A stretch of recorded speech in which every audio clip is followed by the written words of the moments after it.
Do you want to support the channel directly and get your OC redesigned by me? Check out the Redesigning tier on my Patreon. I get a lot of requests from people to redesign their OCs, for some reason. With this tier, you can get a one-time commission from me to redesign any character of yours. It can be Sonic, or it can be non-Sonic. Or if you don't have an OC, and you want me to redesign a very specific bootleg, I can do that too. So if you're interested, check it out in the link in the description. Now on to the video.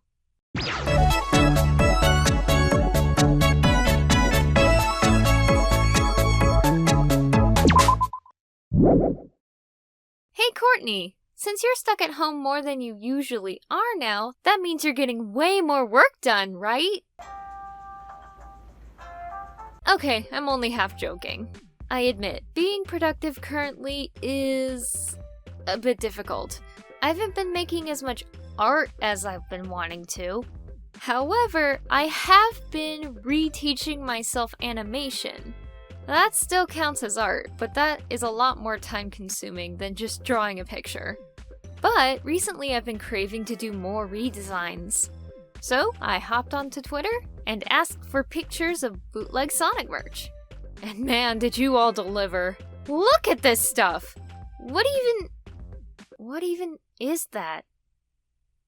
I'm scared. Before we dive into these, I'm going to start with a bootleg that I found myself a while back. I've been saving this for the next time I was going to do these. From the looks of it, this is definitely some kind of fireworks packaging. Fireworks, especially the illegal kind, can have some weird designs on the package. Anyway, this is Sonic as a bee. A killer bee, according to the label here. I'm gonna make my own killer bee that fights using explosives. Because fireworks. After making sure I got the abdomen a good shape, the first thing I wanted to put down on paper was the visor for his face. Since he works with explosives, he needs some kind of eye protection. For his antenna, I looked up a picture of a real killer bee and designed his antenna based on that. I'm actually surprised the bootleg didn't just use Charmy's antenna. After that, I shaped his head to have a little point, almost like a second stinger, and I gave him a cheeky grin. Side note, I'm actually pretty proud of that hand adjusting the visor. Sonic the Bee seems to be wearing a scarf, which is appropriate for the bomber theme. I was originally going to have 2 ends on the scarf, but I'll be changing that later to just 1. Having 2 ends made the design look a little crowded.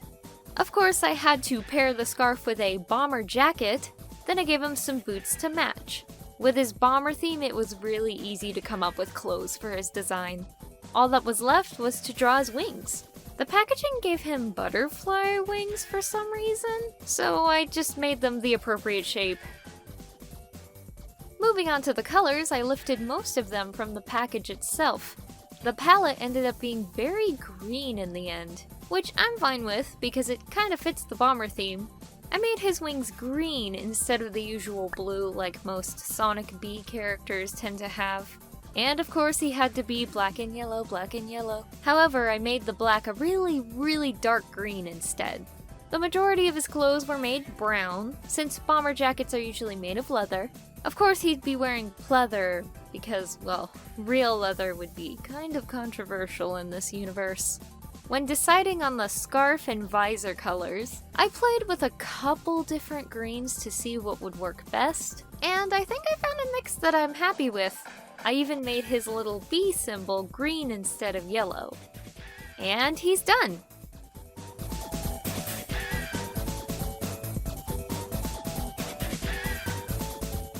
Now, normally this is where I would come up with the name for the new bootleg redesign, but I think Killer Bee fits him just fine. He could be a mercenary bomber for hire, fighting for any side that pays well enough. Now we can get into the Twitter suggestions! There were a lot of repeats sent to me, and rightfully so. Some of these have a lot of potential. Like this cutie!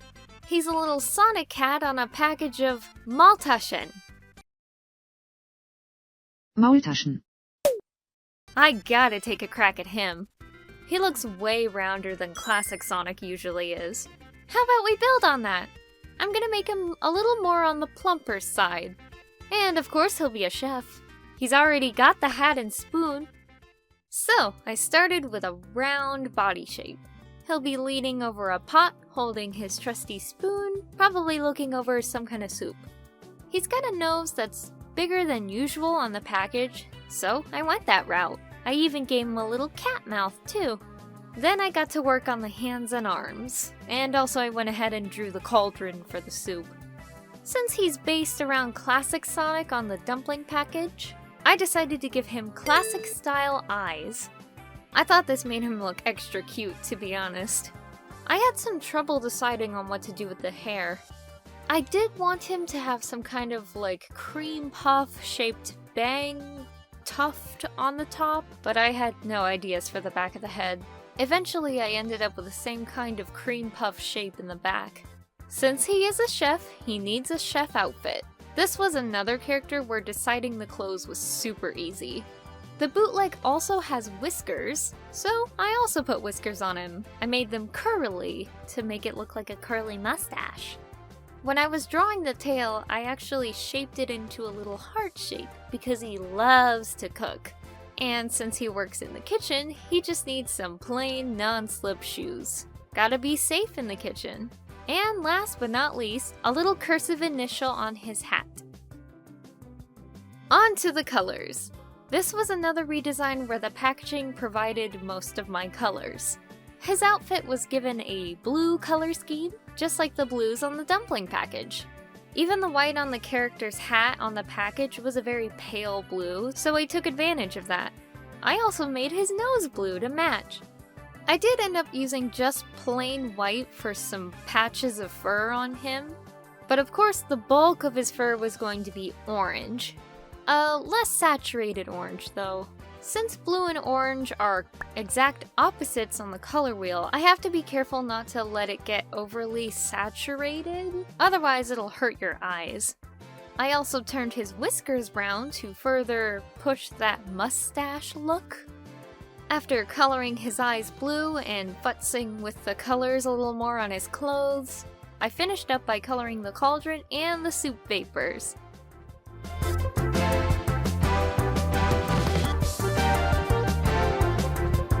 I've got the perfect name for him too, since he's on a package of Maultaschen. I'll shorten it to Multi. Manx. Manx is a breed of cat known for being kinda stocky, so Multi-Manx it is. Let's move on to the last one for now. And it's a twofer! This picture was suggested to me a lot when I asked on Twitter.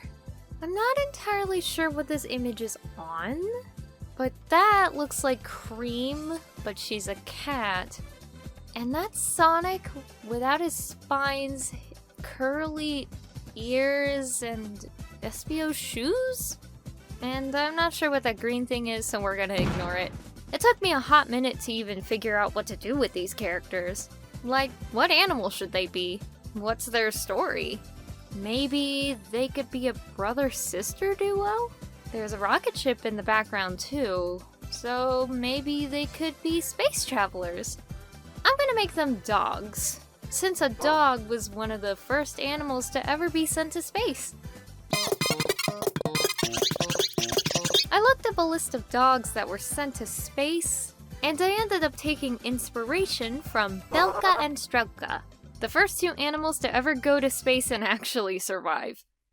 They both had pointed ears and long snouts, so I gave the brother-sister duo these traits. I did want to give the sister pointed eyes like the bootleg was attempting to do, so I just reshaped them to make them actually look good. I gave the brother Sonic-style eyes to at least stay loyal to the original bootleg. Same reason why I made their noses bigger. Now for the outfit. I just kinda went ahead and did whatever I felt like, since the bootleg didn't really try. They're space dogs, so they definitely need space suits. And the spaceship in the background has sort of a retro vibe, so I worked with that. I described this style as the Jetsons meets Y2K.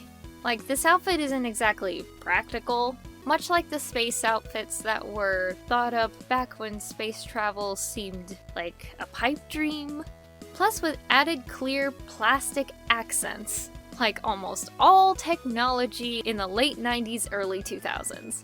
I just really wanted to make something, for lack of a better term, out of this world. I still took some inspiration from the bootleg though.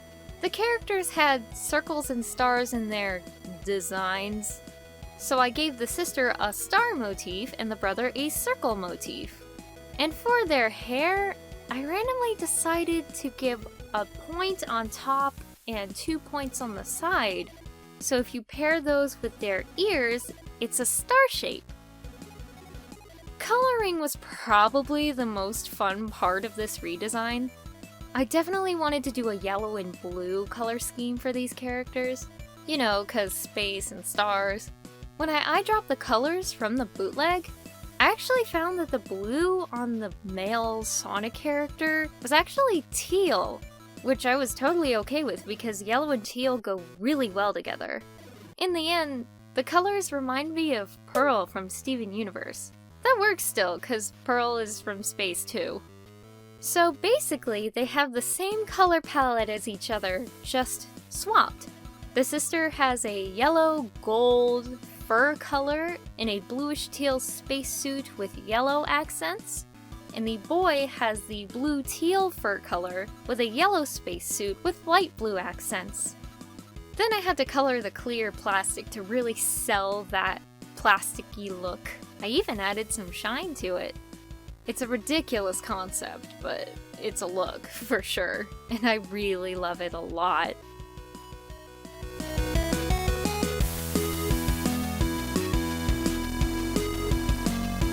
So, for their names, I'm actually going to take the names from the space dogs that I took inspiration from. The sister can be Strelka, and the boy can be Belka. But Courtney, you may ask after doing a really quick Google search. Belka and Strelka were both females. So why would you keep those names if they're not both girls?